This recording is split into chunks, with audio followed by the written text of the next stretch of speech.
Hey, what's up, geeks? So in the earlier video, I discussed why I hate using dependencies within my application. But there are times when you're going to have to use a dependency, whether you like it or not. And there'll also be situations where you could choose to build it yourself, but is it really worth it in the long run?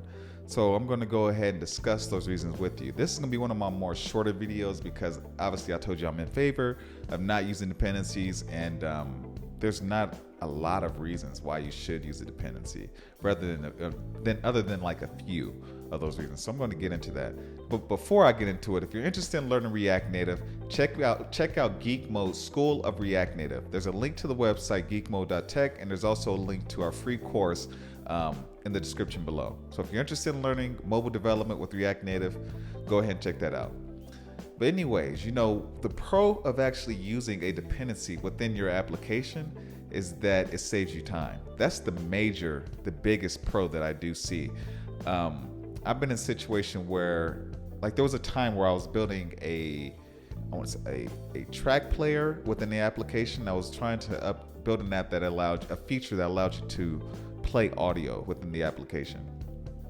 Now, the work around this, it took me a lot of time to build this, and then also there were a few other errors, issues that I had to deal with that just Android has its own way of doing things. If you've done any kind of mobile development within the Android environment, there's like all this additional setup, and I went ahead and I did all that as well. But then after about a day or so after building this feature, I did some research on what did research. I initially did research at the beginning, but then I did some more research afterwards. I was like looking for a dependency that could basically be easier for developers to understand, and then also it was maintained. And there are about 5 different track player type of dependencies that you could use, and most of them weren't highly maintained.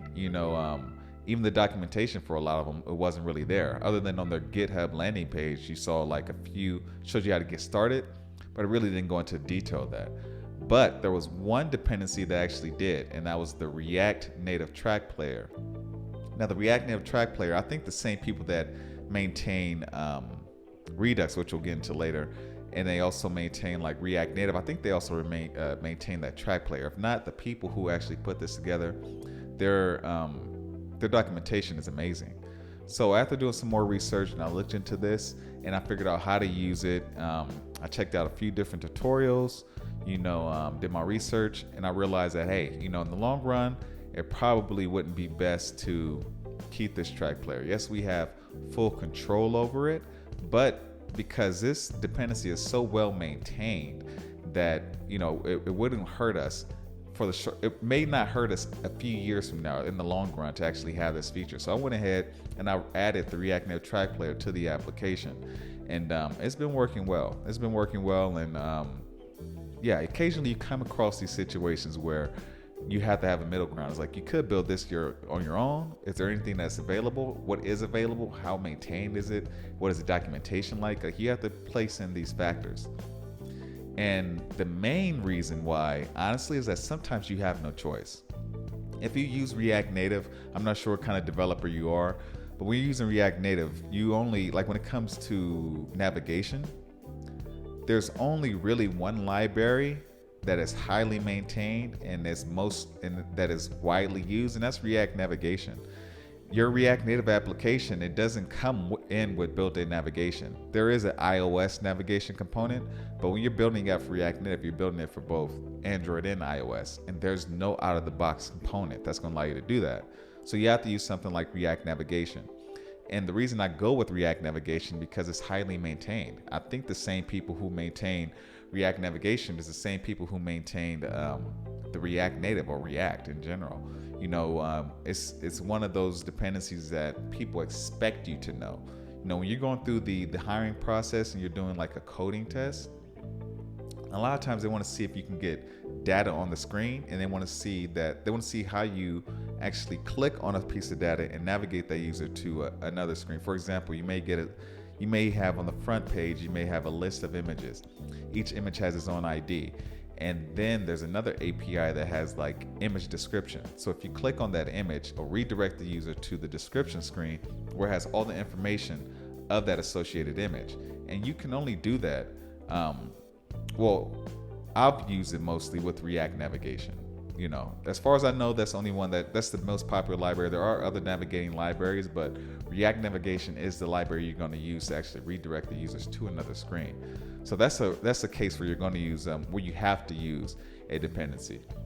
Also, if you have like, I want to say, if the state of your application isn't just on one screen, you need to have your state widely available across your app. Redux is the way to go, man. You know, they have Redux Coolkit, you have Redux Sagas, Redux Thunk. There's other ones out there as well that I can't think of off the top of my head. But for maintaining the state of your application, Redux is the way to go. You know, there are developers who like to build their own state store and do all that, but I do run into those guys. But more times than not, I worked with Fortune 500 companies. They all have Redux within their application. And Redux is something that you're definitely going to have to learn as a React Native developer, man. I think even as a React developer, they're going to ask you about this during the interview process. They're going to say, are you familiar with Redux? Okay, what is a store? What is a reducer? How do you connect your application to Redux?